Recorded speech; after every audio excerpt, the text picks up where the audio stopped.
오늘 말씀은요, 기뻐하라는 말씀이거든요. 그런데 대거 불참했어요. 왜 그럴까? 자, 오늘은 기쁨은 고난을 이기는 능력입니다. 라는 말씀으로 함께 은혜 나누기를 원합니다. 그 사람은 환경과 상황이 좋으면 표정이나 말투가 밝아지죠. 반대로 상황이 안 좋아지면 표정이나 말투가 어두워집니다. 왜냐하면 사람은 환경의 지배를 받기 때문이죠.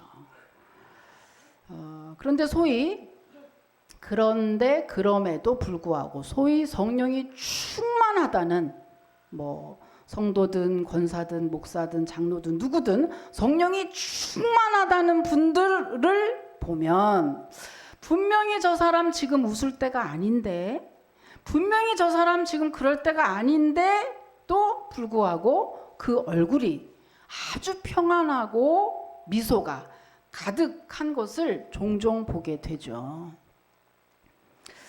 그분들은 전혀 그 상황의 지배를 받지 않는다는 이야기인데, 어떻게 그분들은 그럴 수가 있을까? 어떻게 그렇게 자기 환경을 이기고 기뻐할 수 있을까?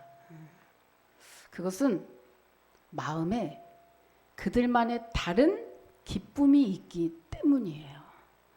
여러분, 그 기쁨이 있으면 환경이나 상황에 쉽게 흔들리지 않게 되거든요.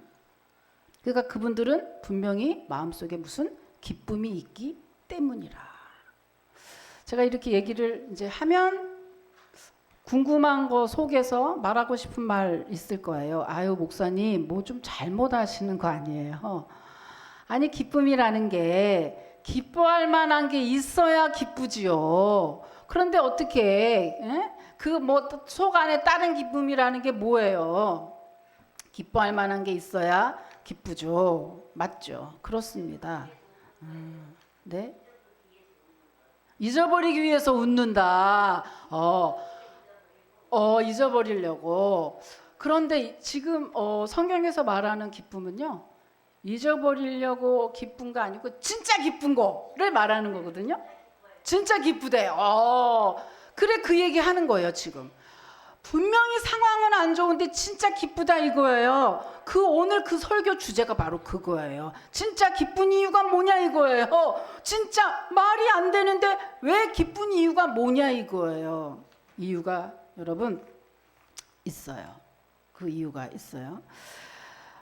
우리 세상 사람은요, 우리들은 이렇게 얘기합니다. 아유, 기쁠 일이 있어야 기쁘지 라고 생각을 하지만 성경은 그렇지 않다는 거예요. 성경은 기쁠 일이 있어야 기뻐하는 게 아니라 네 마음에 원래 원초적인 기쁨이 뭔가 있고 그 기쁨이 있어야 모든 상황을 이기고 기뻐진다는 그런 말이에요.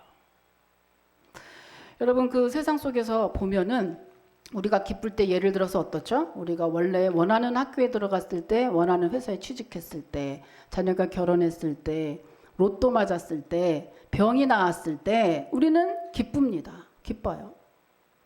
그런데 근데 이게 삶의 이것을 뭐라 그러냐면, 이렇게 기쁜 거, 우리의 삶의 대부분이 이런 것들 때문에 기쁘죠.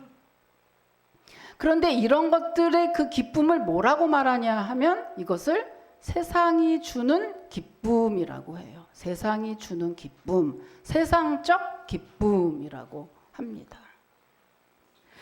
그런데 이렇게 세상이 주는 기쁨을 느끼기 위해서는 한 가지 전제 조건이 있어요. 아까도 말씀드렸지만 원하는 학교에 들어갔을 때 기쁘고, 원하는 회사에 들어갔을 때 취직했을 때 기쁘고, 그죠? 병이 나았을 때 기쁘고. 자, 그건 뭐죠? 내가 원하는 어떤 것이 이루어진다는 조건이 맞아 떨어질 때 우리는 기쁜 거예요. 반대로 말하면 뭐가 있냐면, 그런 일이 안 일어나면 도무지 기뻐할 일이 없다는 거죠. 자, 이것이 뭐냐? 세상이 주는 기쁨, 세상적 기쁨이에요. 그러니까 가만히 보니까 세상이 주는 기쁨을 느끼려면은 뭐예요? 세상이 주는 기쁨을 느끼려면은 조건이 필요하네. 조건이 필요하네. 그 조건이 딱 맞아 떨어질 때 내가 기쁘니까.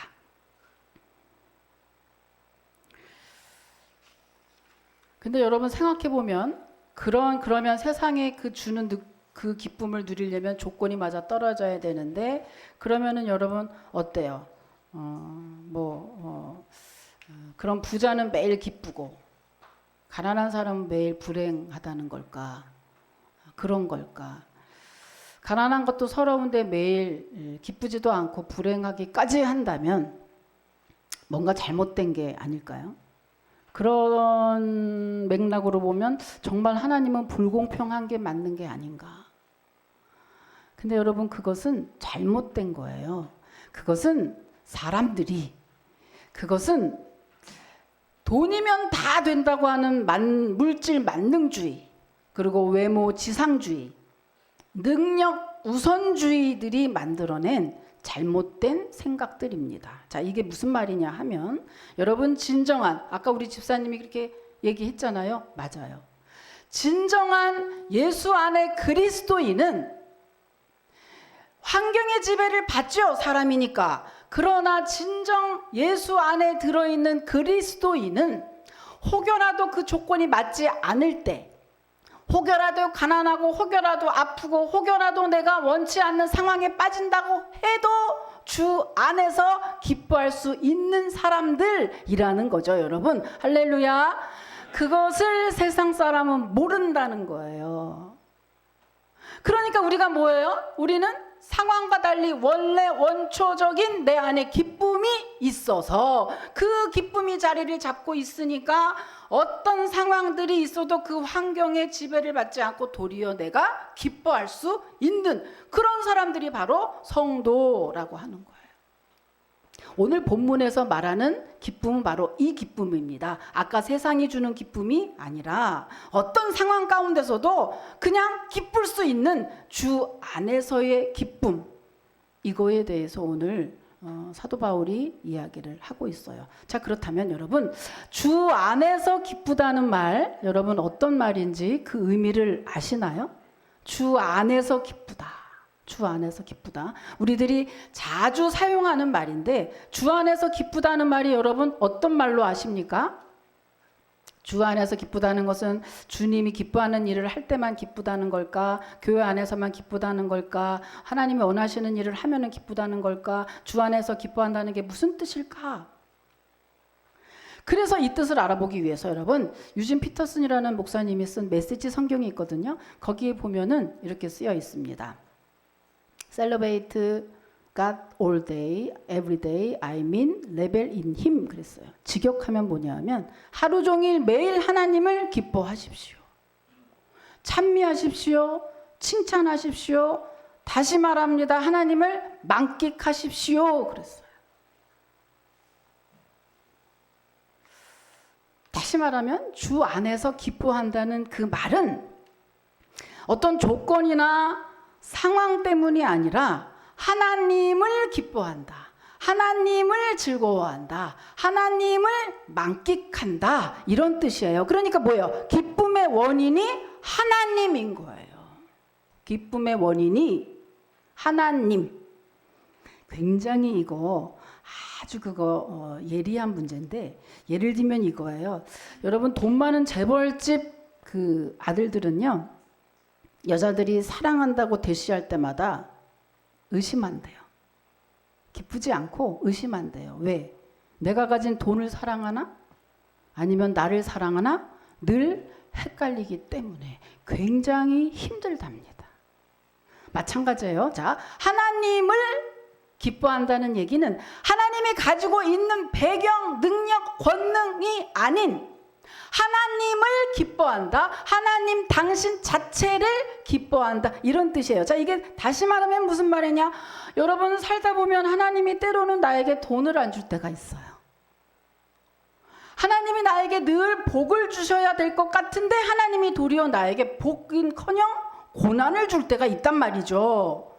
그런데 주 안에서 기뻐하는 자, 하나님을 기뻐하는 자들은 어때요? 하나님을 원래 그 능력이나 배경을 보고 기뻐하고 사랑한 게 아니기 때문에 그분이 혹시 돈을 안 줄 때도, 그분이 혹시 나에게 고난을 줄 때, 혹시 그분이 나에게 병을 줄 때도 그분을 기뻐한다는 것입니다. 여러분 믿으시길 축복합니다. 이렇게 여러분 하나님을 기뻐하시는지요? 이렇게 여러분 하나님을 사랑하시는지요?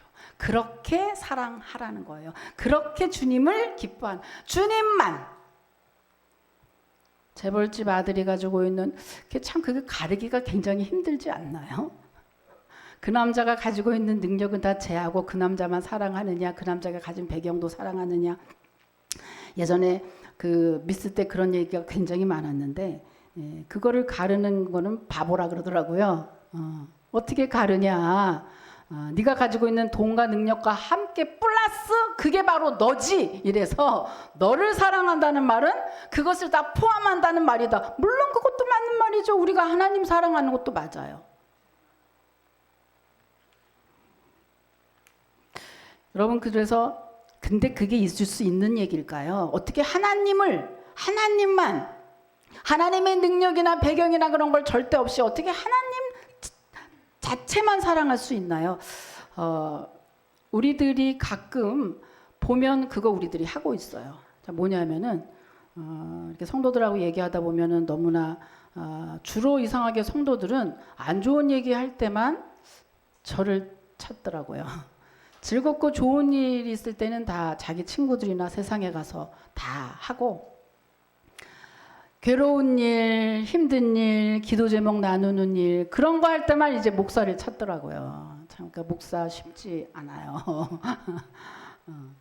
그 이제 얘기를 듣다 보면 얼굴이 어때요? 다 어두워지죠. 진지해지는 거예요. 그런데 그러다가 이제 뭐 이런 얘기 저런 얘기 하다가 어쩌다가 이제 자기 자녀들 어린 시절 얘기를 하거나 아니면 나이 드신 분들은 손주 얘기가 나오잖아요. 그러면 언제 그랬냐? 얼굴에 화색이 확 돌면서 기분이 막 업되는 거예요. 그리고 막 도저히 막 흥이 주체가 안 되면 뭐예요? 막 사진 막 꺼내서 막 보여주잖아요. 여러분 그때 그분들 여러분 손주 미치도록 깨물고 싶을 정도로 귀하다고 그렇고 막 좋다고 하는데 아직 저는 없어봐서 모르겠습니다. 그런데 그분들 저 생각해 보세요. 그 손주가 자기 문제를 해결해줘서 그게 기쁜가요? 자녀가 자기 문제를 해결해 주나요? 도리어 반대잖아요. 자녀들이고 손주들이고 우리가 봐줘야 되고 더 힘들고 불편하지. 걔네들이 뭐 우리를 도와줄 게 뭐가 있겠어요. 그럼에도 손주 눈에 넣어도 안 아파. 자식도 그랬는데 그 자식의 자식 아이고 너무 이뻐가지고 그냥 자다가도 그냥 왜 그러죠? 손주 자체가 기쁨인 거예요.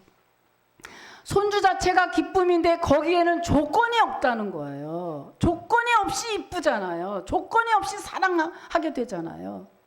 바로 그것처럼 주 안에서 기쁘다, 주님을 기뻐한다라는 얘기는 그 아무 조건 없이 그 주님을 기뻐하고 그 주님을 즐기고 만끽한다. 이것이 주 안에서 기뻐한다라는 의미라는 거예요. 여러분 우리는 왜 주님을 보기만 하면 기쁘고 왜 우리 성도는 울다가도 힘들다가도 앞이 캄캄하고 그러다가도 기도하면 나아지고 주님을 만나고 나면 주님께 막 울고 나면 왜 좋아지는 걸까요? 왜 힘들고 어렵다가도 주 예수 그리스도 예배하고 그분 만나고 나면 왜 그렇게 좋은 걸까요? 왜냐하면 그분이 우리를 먼저 기뻐하시고 그분이 우리를 조건 없이 무조건 우리를 사랑하시는 분이기 때문이에요. 그분이 그래서 우리를 어떤 존재입니까? 에베소서에 보면은요, 우리가 허물과 죄로 죽었던 너희들을 살려줬다 그랬거든요. 우리는 죽을 뻔했다가 살아난 게 아니라 아예 죽었다니까요. 예수 그리스도를 믿기 전에는 하나님과 우리와 아예 관계가 단절돼서 죽은 사람들이에요. 지옥행이에요. 아주 지옥에 떨어진 사람들을 예수 그리스도가 십자가에 달려서 죽으시면서 우리 지옥에 떨어진 우리를 와서 건져주신 거죠. 아무개 너 일어나, 아무개 너 일로 와, 아무개 너 이렇게 해서 다 지옥에, 모든 인생은 다 자기가 진 죄와 허물로 인해서 지옥행이죠. 다 지옥에 떨어진 우리들을 그 가운데서 하나님의 은혜로 너 일어나, 너 일로 와, 딱딱딱 이름 불러서 건져주신 분이 바로 예수 그리스도 주님이시잖아요. 그러니 그분을 보면 기쁠 수밖에요. 우리의 영원한 생명이 그분에 있고, 그분은 끝까지 우리를 건져주시고, 지금도 그분이 그 주님의 은혜 가운데 우리의 삶을 영위하고, 지금도 여러분 건강한 모습으로 이렇게 주님께 예배하게 되는 줄 믿습니다. 그 주님이, 그죠? 그 주님이 없으면 어떻게 살 뻔했어요. 그죠?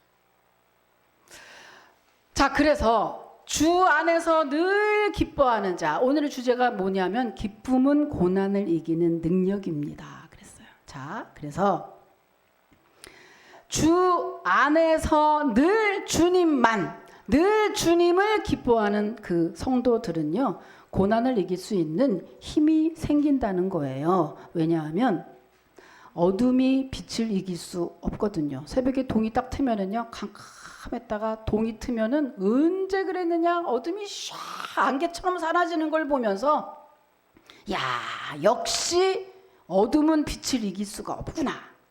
마치 그것처럼 내 안에 예수 그리스도를 영접해서 그분이 성령으로 우리와 함께하고, 그 성령 자체가 바로 기쁨이거든요. 기쁨의 근원이 되시는 분이 바로 예수 그리스도 주님이거든요. 그러니까 그 주님을 모시고 그 기쁨이 있는 그 성도는 어떤 상황 속에서도 그 모든 환경을 이겨낼 수 있기 때문에, 기쁨을 주관하는 성령이 낙심을 주관하는 사탄 마귀를 이기기 때문에 주 안에서 기뻐하는 자는 모든 환경 가운데서도 이기고 승리하게 되는 것입니다, 여러분.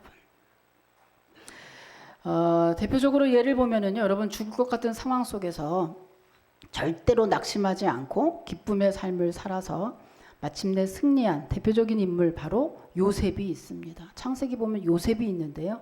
이 요셉이요, 성경에 찾아보면 요셉이 기뻐했다 이렇게 써 있는 단어는 없습니다. 그러나 요셉의 삶을 보면서 요셉이 주 안에서 늘 주님을 기뻐했던 삶을 살았다고 하는 그 증거들을 찾아낼 수가 있죠.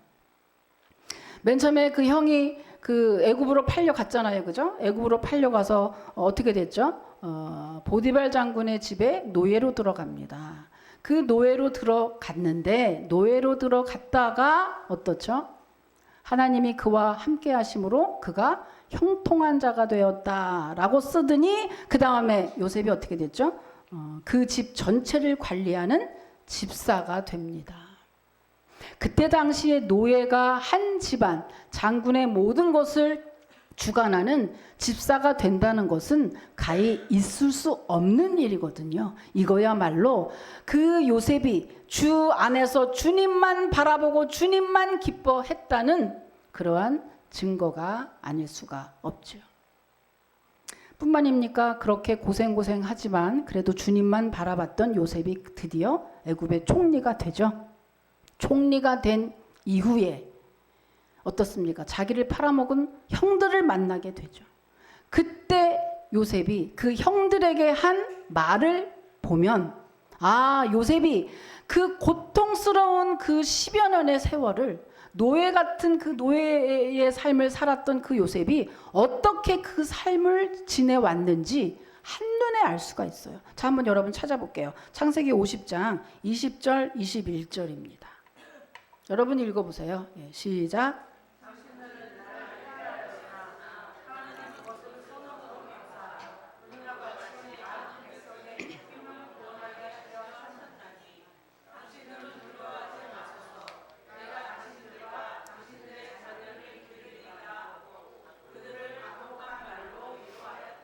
위로했대요. 여러분, 사실은 누가 누구를 위로해야 돼요? 자기들이 시기심이 나서 팔아먹어서 한 사람의 그 인생이 10여 년 동안 전혀 모르는 타국에 가서 종이 된 거 아니에요. 남의 인생을 10년 넘게 갉아먹었는데 그 형들이 요셉을 위로해야 될 텐데 도리어 누가 위로해요? 요셉이 그 형을 지금 위로하고 있잖아요. 여러분, 이게 뭐예요? 이것이 주 안에서 기뻐하는 자, 주님을 기뻐하는 자들이 가진 여유요, 바로 능력입니다. 요셉은 그 고난의 용광로 속에서 고난을 바라본 게 아니라 고난을 주관하시는 하나님을 바라보고 도리어 그분을 기뻐하고 그분이 도리어 내 인생에 있어서 그 내 인생을 어떻게 주관하실까, 어떻게 인도하실까 기대를 가지고 자기의 인생을 바라본 거죠. 여러분, 그게 쉽지 않은 거예요. 자기 인생을 자기가 막 살잖아요, 그죠? 자기가 자기 인생을 막 살아내는데 여러분 굉장히 힘들 때 한 번쯤 여러분 한번 해보세요. 자기를 객관화시키는 거죠. 그래서 자기를 여기다 두고 자기가 이렇게 떨어져 나가서 자기를 보는 거예요.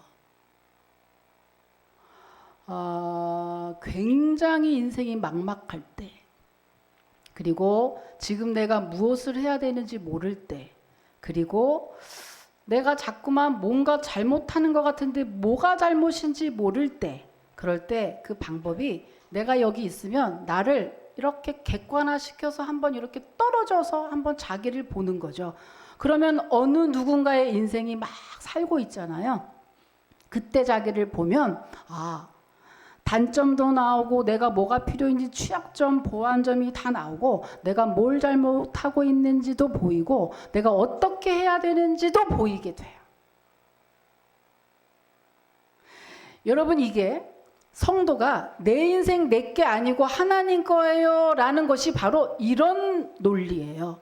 내 인생을 내가 막 살잖아. 근데 내가 막 사는데 그게 아니고 내 인생 하나님 거예요. 이게 무슨 말일까? 내 인생인데 내 인생이 내게 아니고 하나님 거야. 그러니까 내가 막 살면서 이렇게 보는 거예요. 하나님이 내 인생을 어떻게 하실 거지?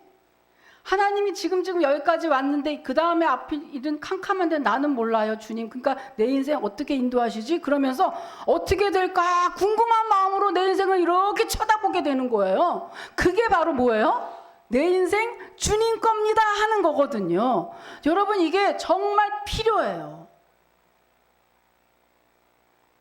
그러니까 우리가 자기 인생에 그게 막 안 되는 이유는 뭐냐면 다 자기는 잘하는 것 같고 자기는 뭐 잘하고 있는 것 같고 자기는 부족한 게 없는 것 같고 다 자기가 맞는 것 같고 다 이렇잖아요. 근데 내가 뭐가 잘못됐지? 내가 뭐가 어떻게 됐다는 거지? 모를 때 자기를 이렇게 놓고 이렇게 한번 빠져나와 보세요. 이러고 보면 얘는 정말 객관화시키면 얘가 이거 정말 잘못됐네. 얘 생활이 좀 잘못됐네. 얘 생각이 좀 잘못됐구나.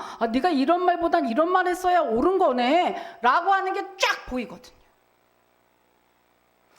근데 이거를 누가 할 수 있느냐? 여러분, 믿음의 사람이 할 수 있다는 거예요. 주 안에서 주님을 기뻐하는 자들이 할 수 있다. 왜? 주님이 가진 어떤 능력이나 배경이나 그런 거가 아니라 주님을 집중하다 보니까 그 주님이 해야 될 모든 일들은 그냥 내가 받게 되는 거죠. 여러분, 요셉이 문제 가운데 자기 인생이 자기가 원하지 않는 방향으로 막 흘러간 거예요. 나는 아버지의 총애를 받아서 그 아버지의 무난한 그러한 행복한 자녀로 분명히 살아가고 있었는데 갑자기 형들의 시기로 내가 애굽의 종으로 팔려갔단 말이죠. 내가 원하지 않는 방향으로 내 인생이 가버렸어. 그때 어떻게 하지? 그때 어떻게 할까? 믿음의 사람이 아닌 사람은 어떻게 살았을까요? 요셉이 아니면 여러분 어떻게 살았을까요? 그곳에서 애굽에서 종살이 하면서 어떻게든지 내가 벗어나 보려고 무진무진 애를 쓰고 사람의 비유도 맞춰보고 사람한테 뭘 해보고 별걸 다 했겠죠. 그런데 여러분, 어떤 일을 했어도 애굽에서 총리가 될 수 없었을 겁니다. 애굽에서 어떻게 총리가 돼요? 노예가 어떻게 총리가 되겠어요? 하나님이 아니면 어떻게 요셉이 애굽의 총리가 될 수 있었겠습니까? 절대 못 되거든요. 여러분, 이것이 주 안에서 주님만 바라보는 자들이 성공하는, 승리하는 바로 비결이라고 하는 겁니다. 여러분, 여러분의 인생 잘 되길 원하신다면 여러분, 내가 자꾸 살려고 하지 마시고, 내 머리 한계 있습니다. 내 지혜 한계가 있어요. 내가 여러분 그렇게 잘할 수 없어요. 내가 하는 것보다 주님이 하실 때 내 인생이 확실히 잘 되는 것이죠. 그러니 여러분, 여러분의 인생 주님께 완전하게 맡기시기를 주님의 이름으로 축복합니다. 요셉이 그렇게 한 거예요. 그래서 주님이 함께하는 축복의 삶을 살 수 있었던 거예요. 여러분, 근데 이렇게 요셉만 그런 게 아니고 이 시대에 또 한 사람이 있습니다. 이 시대에 상황을 이기고 내 안의 기쁨으로 그 상황을 이겨낸 한 사람이 있는데, 미국이 만들어낸 세계 최고의 토크쇼의 여왕 오프라 윈프리입니다. 이분은 1954년생이고요. 미국 미시시피주에서 사생아로 태어났어요. 어머니에게 버려졌고, 그리고 외할머니에게 자랐는데 이 외할머니가 돌아가시자 다시 어머니로 보내졌어요. 어머니하고 지내면서 9살 때 사촌 오빠에게 성폭행을 당하고, 그리고 그 사촌 오빠들의 친구들에게도 성폭행을 당해서 자기가 아이가 누군지 모르는 14살에 아이를 낳고 미혼모가 됩니다. 그 후에 고등학교 때 라디오 프로에서 일을 얻게 되고요. 이분이 19살에 지역 뉴스에서 굉장히 그 은사가 있었겠죠. 굉장히 잘 해내서 저녁에 공동 뉴스 그런 그 캐스터를 발탁이 돼요. 그 다음에 이분이 이제 낮 시간으로 옮기면서 그 프로가 오프라 윈프리 쇼로 자리를 맺게 이렇게 됩니다. 지금 현재 이 여인은요, 20세기의 가장 부자인 흑인계 미국인이고요. 세계에서 흑인계 유일한 억만장자입니다. 현존하는 인물이고요. 이분의 영향력이 어떠냐? 방송에서 책 한 권만 얘기해도 품절이 될 만큼 전 미국에, 아니 세계에서도, 그래서 가장 유력한 인물 1위로 아주 오랫동안 있었던 분이 바로 오프라 윈프리입니다. 이분이 어떻게 성공했느냐? 성공 비결, 제가 어렵게 입수를 했습니다. 그 성공 비결 여러분 보시고, 여러분도 할 수 있다. 나는 할 수 있다. 나도 할 수 있다. 꼭 여러분 도전을 받으시길 바라요. 자, 영상 한번 보시죠.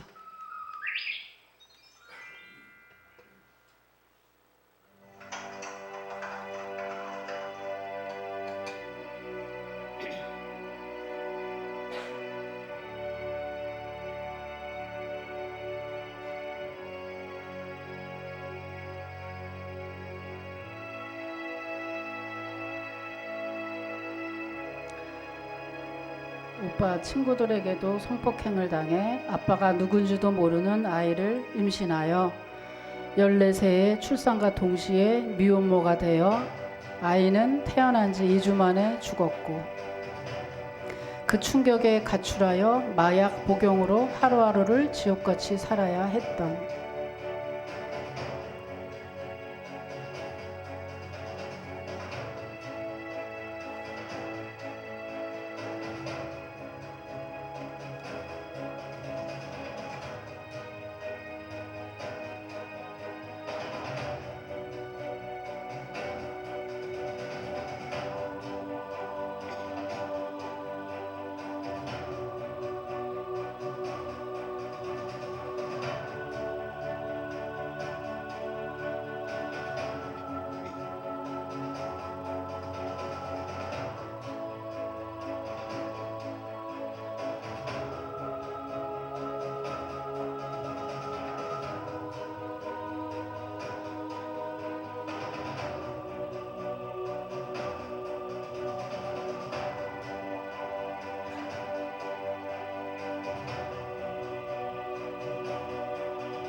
우리 오프라 윈프리와 함께 하신 우리 하나님께 영광의 박수 한번 올릴게요. 어떠십니까? 보고 나시니까 이분이 어떻다는 거죠? 핵심인 즉슨 주 안에서 기뻐하는 삶을 사는 거예요. 여호와를 기뻐하라. 주 안에서 정말 지옥 같은 상황 속에서 그 문제를 보지 않고 눈을 위로 올리고 문제를 보지 않고 주님을 바라보고 주님이 하실 일들을 기대하면서 주님께 집중했을 때 주님이 그의 인생을 건져주신 거예요. 그리고 그렇게 할 수 있었던 힘이 뭐라고요? 성경 구절. 시편의 그 말씀 성경 구절이라고 했습니다. 이거 오늘 이후로 여러분 성경 구절을 암송한다거나 감사일기 좋아요. 감사일기도 영성일기하고 다른 거예요. 이거는 감사, 제가 그냥 감사하는 걸 5개를 찾았다는 거잖아요. 정말 좋은 습관이거든요. 오늘 이후로 여러분 어떻게 참석했던 예배에 한 번에 어떠한 이러한 거를 보고 그거를 답습해서 성공하는 사람이 또 일어날 겁니다. 반드시 여러분. 이분을 여기까지 오게 했던 그 성경 구절 우리도 같이 한번 다시 읽어볼게요. 시편 37편 4절에서 7절 같이 한번 우리 읽어봅시다. 예. 자, 시작.